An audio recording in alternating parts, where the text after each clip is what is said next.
Mali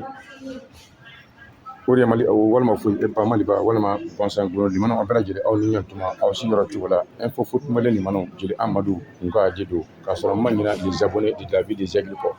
waati na jeli Amadu inchallah alhamdulillah an bɛ aéroport kɔnɔ déjà nous sommes déjà dans stand attendant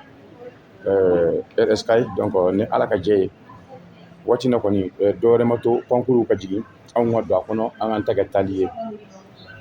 comme b'a fɔ an ɲɛna cogo min na waati bɛɛ un peuple un but une fois ne jeli Amadu n bɛ taa n tɛ taa dɔwɛrɛ la ka taa kupu ta ni ka nana ye n bɛ taa Abidjan fɛ mais ka sigi ba Maliba fɛ a ka di n ye ka jigin Bamako de fɛ o de ye n ka laɲini ye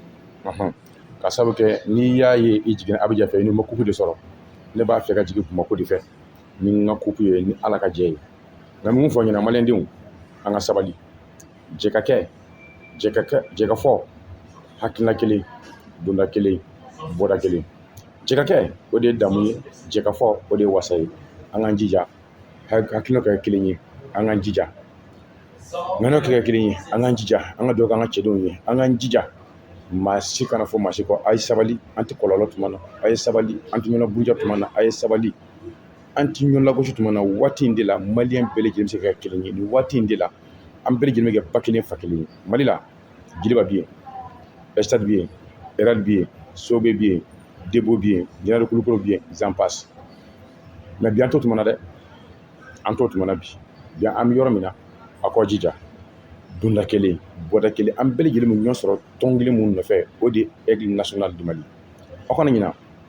Yaoundé 72 ans an danna finale la mais Yaoundé 2022 il faut que Mali ka coupe in ta ka nana ye nka o ti ɲɛ jɛ ka kɛ ani jɛ ka fɔ kɔ waati na ɲɛ bɛ n'an bɛ salle d'embarquement de kɔnɔ donc maintenant on attend juste le moment d'embarquement donc waati mun fɔra waati de ma se fɔlɔ donc a jira aw bɛɛ lajɛlen na jeli Amadu kɔni alhamdulillah mɔgɔ bɛ bɛɛ lajɛlen ka duwawu la mɔgɔ bɛ bɛɛ lajɛlen ka duwawu la ala ka an ta kɛ ɲuman ta ɲuman segin an sigintɔ ka segin ni kupu ye nka na an ye kupu in ta Cameroun inchallah an b'a ta n'an y'a ta Cameroun ka na an bɛ taa n'a ye Bamako n'an taara Kuluba an bɛ don dɔ ɲini don min na an bɛ taa an ka fête kɛ 26 mars la fête kelen kɔ 20 mars la tuguni an bɛ kupu in ta an bɛ taa n'a ye Kidal